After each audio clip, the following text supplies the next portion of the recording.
Capres-Cawapres Pemilu 2019. Ya, kita berikan semangat karena dalam segmen ini akan kita lakukan sesi debat terbuka. Pasangan calon presiden dan wakil presiden akan mengajukan pertanyaan dan berinteraksi secara langsung. Pasangan calon presiden dan wakil presiden mendapatkan kesempatan yang sama untuk melempar pertanyaan sebagai pembuka debat, kemudian dijawab, ditanggapi, dan kemudian ditanggapi kembali. Perhatikan, durasi mengajukan pertanyaan hanya 2 menit, kemudian untuk menjawab juga 2 menit, dan saling menanggapi masing-masing 2 menit. Jadi total durasi kita untuk debat terbuka adalah 8 menit. Ini adalah sesi pertama dari debat terbuka. Kami sebagai moderator bertugas mengawal jalannya debat agar berjalan dengan tertib dan juga mengingatkan saat waktunya harus bergantian. Kita minta Bapak-Bapak fokus karena 4 tema debat adalah ekonomi, kesejahteraan sosial, keuangan, dan investasi, serta perdagangan dan industri. Kami persilahkan calon presiden dan wakil presiden nomor urut 01, Bapak Joko Widodo dan Pak Ma'ruf Amin, untuk memulai bertanya pada sesi pertama debat terbuka. Waktunya 2 menit dimulai saat Anda bertanya.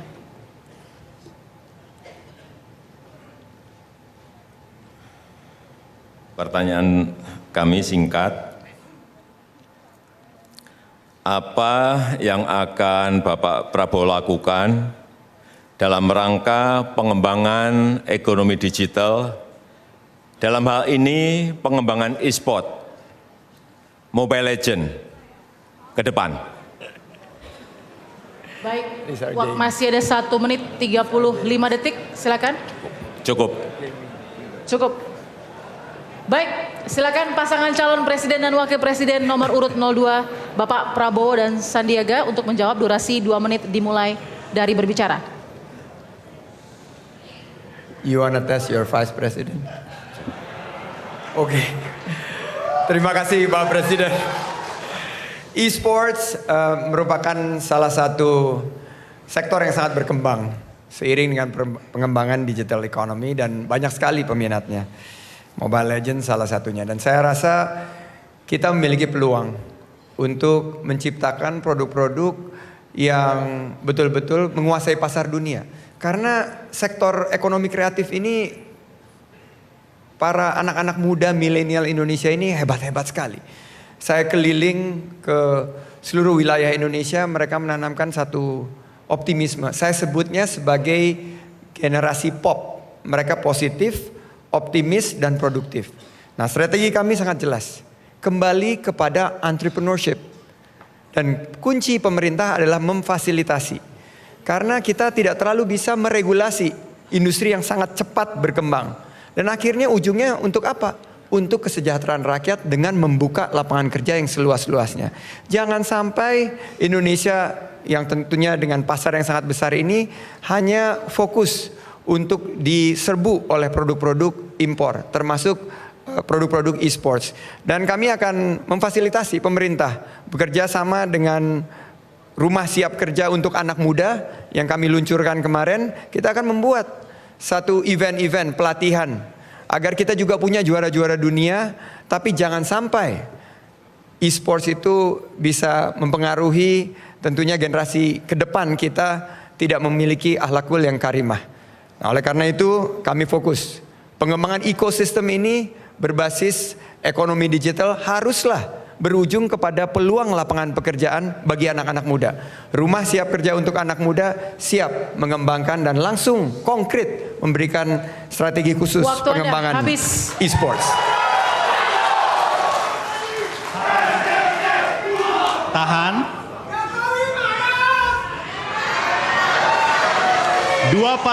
Dua pendukung harap tenang. Oke, sudah dijawab. Silakan pasangan calon presiden dan wakil presiden nomor urut 01 menanggapi. Waktunya 2 menit. Kita sebagai pemerintah memang harus cepat tanggap dan respon cepat terhadap perubahan-perubahan global yang saat ini terjadi. Barang-barang baru masuk begitu cepatnya setiap hari.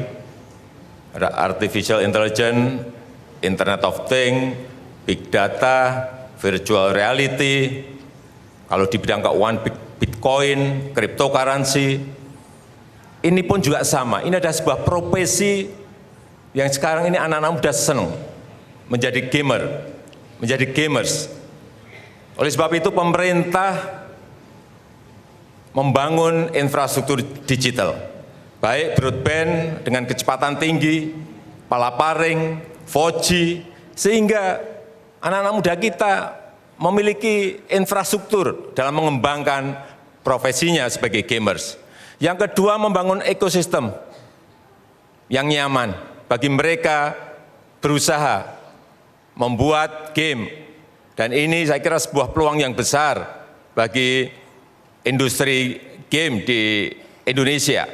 Kita melihat juga bahwa nilai ekonomi di bidang ini bertumbuh sangat pesat. Catatan yang saya terima di 2017, perputarannya sudah mencapai 11-12 triliun dengan pertumbuhan per tahun 25 sampai 30%. Oleh sebab itu jangan sampai kita terlewat merespon setiap perubahan-perubahan yang ada.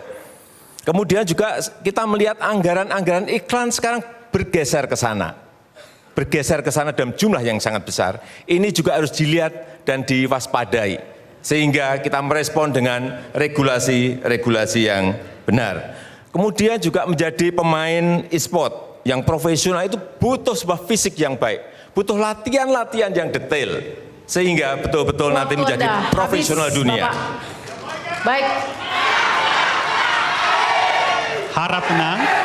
Ditahan dulu, harap tenang. Berikutnya pasangan calon presiden dan wakil presiden nomor urut 02 untuk menanggapi kembali.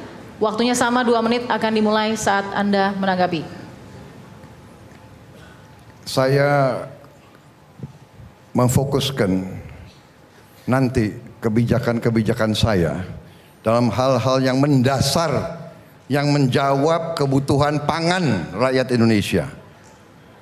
Tingkatkan produksi pertanian, tingkatkan penghasilan bagi petani, lindungi penghidupan dan penghasilan nelayan, tingkatkan kualitas hidup buruh, guru honorer.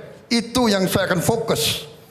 Digital itu bagus, tapi rakyat kita butuh swasembada pangan, pangan dalam harga terjangkau. Kita harus turunkan harga. Rakyat kita sedang susah. Kita harus jaga kekayaan Indonesia. Itu yang akan saya fokus.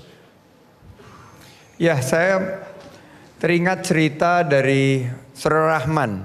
Ini anak muda milenial. Saya bertemu di Sidrap, Sulawesi Selatan. Beliau menggunakan teknologi di industri pertanian. Dan waktu bertugas di DKI, perusahaan milik daerah BUMD Food Station membeli beras dari milenial-milenial yang sekarang masuk ke industri pertanian. Saya kagum. Mereka memiliki komitmen. Banyak yang menyatakan bahwa milenial ini ya pasti akan ke kota meninggalkan pedesaan. Ternyata banyak sekali milenial-milenial seperti Rahman. Bersama Prabowo Sandi kita akan ciptakan Rahman-Rahman lain, Rahman-Rahman baru di seluruh wilayah Indonesia. Kita harus mampu anak-anak muda ini dengan teknologi digital, teknologi yang berkaitan dengan pertanian, mekanisasi, mereka bisa meningkatkan produktivitas daripada sektor pertanian kita. Jangan terus kita akhirnya harus dibulan-bulani dengan harga bahan pokok yang mahal. Tapi kita juga pada satu saat harus bermimpi bahwa kita bisa mengekspor pangan. Sudah saatnya, wes wayahe, Indonesia harus menjadi kekuatan ekonomi pangan dan kekuatan energi dunia. Terima kasih. Baik, waktu habis. Silakan memberikan semangat. Silakan. Harap tenang. Sesi pertama telah selesai. Harap tenang terlebih dahulu. Kita masuk. Para pendukung harap tenang dulu. Para pendukung harap tenang terlebih dahulu karena kita akan mengikuti sesi selanjutnya. Harap tenang dulu. Sesi kedua masih ada. Kita akan memulai debat terbuka sesi kedua. Selanjutnya dalam sesi ini giliran Bapak Prabowo Subianto dan juga Sandiaga Uno sebagai nomor urut 2 untuk memberikan pertanyaan. Waktu kami persilahkan 2 menit akan dimulai saat Anda bertanya. Silakan. Pak Jokowi yang saya hormati, Kami mengapresiasi fokus terhadap ekonomi digital dan kami sepakat. Namun pendekatan penyelesaian masalah berkaitan dengan pelayanan masyarakat untuk sembako murah, untuk prakerja dan lain sebagainya itu sangat tidak menggunakan kekuatan teknologi digital. Kami menawarkan satu kartu super sakti yang ada di dompet masing-masing, yaitu eKTP, yang bisa menyelesaikan 3 permasalahan tersebut sekaligus. Dan ini sudah dicoba kemarin pada acara Young Entrepreneur Summit oleh ilmuwan-ilmuwan ITB. Alhamdulillah berjalan dengan baik. Tapi pertanyaannya bukan itu, Pak. Pertanyaannya adalah, ini dalam satu berita bahwa neraca dagang Republik Indonesia masih tekor. Bapak menyatakan bodoh banget kita. Dan tentunya ini menjadi suatu hal yang membuat kami terenyuh. Bahwa sekarang kita defisit neraca perdagangan minus 8 miliar dolar. Dengan RRC kita minus 18 miliar dolar. Kita bangga dengan perkembangan e-commerce, dengan perkembangan teknologi digital dan unicorn yang Bapak sebut. Tapi kita dibanjiri produk-produk dari luar negeri. Saya juga terenyuh bahwa impor migas yang menjadi bagian terbesar ini sebetulnya bisa diselesaikan dengan pendekatan yang lain. Oleh karena itu pertanyaan saya, strategi Bapak seperti apa untuk membalikkan neraca perdagangan kita sehingga kita bisa jaya seperti pemerintah-pemerintah sebelumnya yang bisa menjadi pengekspor bukan hanya pengimpor dan membuka pintu selebar-lebarnya untuk apa-apa harus impor. Terima kasih. Baik, waktu habis. Bersiap. Ditahan dulu. Bersiap kepada Bapak Joko Widodo dan juga Pak Maruf Amin untuk menjawab. Durasi 2 menit dimulai saat Bapak berbicara. Saya kira data terbaru yang harus saya sampaikan kepada Bapak, tahun 2018 memang neraca kita defisit kurang lebih 8 miliar US dollar. Tetapi pada kuartal pertama tahun ini, coba dilihat, defisit kita turun 0,67 miliar dolar. Artinya usaha kita mati-matian untuk menekan defisit neraca perdagangan ini bukan main-main. Apa yang ingin kita lakukan ke depan? Substitusi barang-barang impor itu harus dikerjakan di Indonesia. Petrochemical, ini harus industrinya harus ada di Indonesia karena terbesar impor kita ada di situ. Kemudian minyak dan gas. Kita telah mulai membangun refinery. Dan dengan pembangunan ini ke depan saya yakin bahwa defisit ini akan bisa kita hilangkan. Memang kuncinya adalah membangun industri di dalam negeri. Oleh sebab itu, ke depan, tadi sudah saya sampaikan bahwa industrialisasi, hilirisasi ini menjadi kunci. Dan itu harus kita paksa dengan kebijakan. Kita juga sudah melakukan pembatasan, yaitu setiap ekspor, produk-produk yang berkaitan dengan sumber daya alam itu harus pakai LC. Ini untuk membatasi agar tidak terjadi transfer pricing antara kita dengan pembeli-pembeli yang ada di luar. Dan kita harapkan dengan cara-cara ini, tapi ini memang memerlukan waktu. Percayalah, tidak mungkin balik tangan langsung selesai. Bapak. Baik. Harap tenang dulu. Silakan pasangan calon presiden dan wakil presiden nomor urut 02 untuk menanggapi, waktunya 2 menit. Ya, tentunya kami melihat bahwa ujungnya itu apa yang dirasakan masyarakat. Dengan defisit perdagangan yang terus kita hadapi sekarang, tentunya yang Februari datanya kami miliki, defisitnya turun karena juga impornya turun. Dan impor turun yang apa? Adalah bahan-bahan yang diperlukan untuk proses produksi kita. Ini justru malah mengkhawatirkan kita. Tapi kita kembali ke poin utama.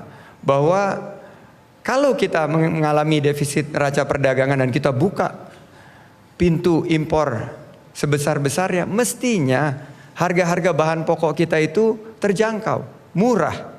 Mestinya harga energi yang dikeluhkan sekarang oleh ibu-ibu di seluruh wilayah Indonesia, bahwa saya selalu tanya, harga listrik turun atau naik? Naik.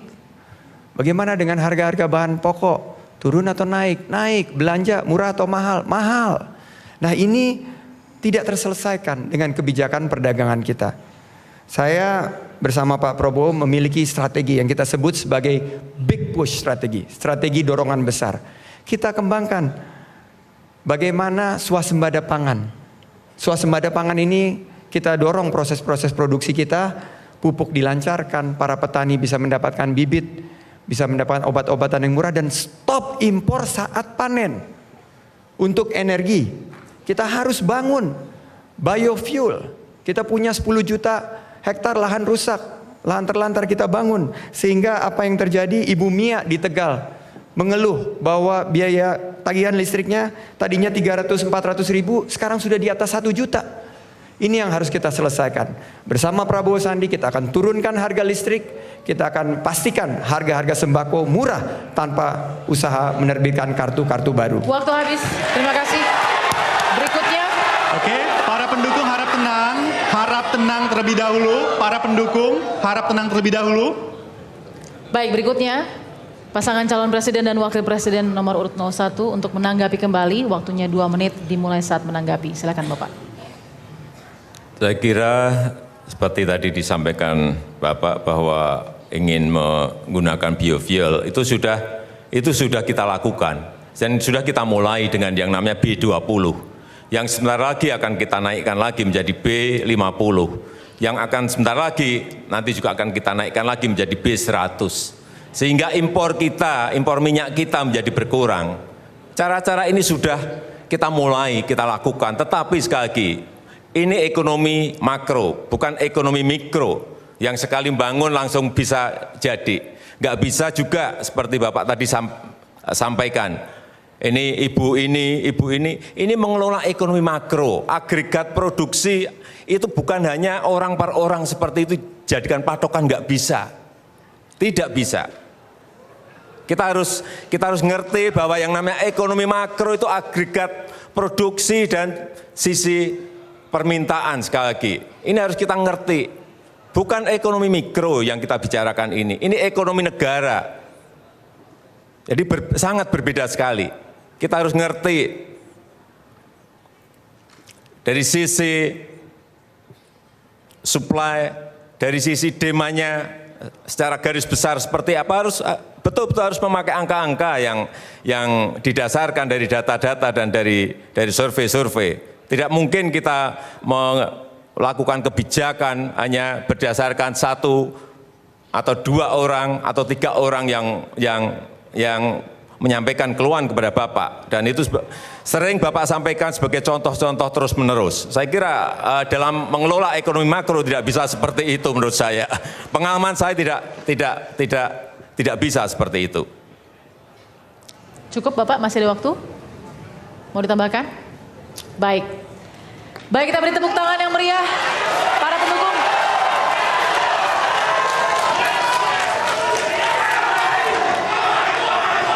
Cukup. Harap baik. tenang, cukup.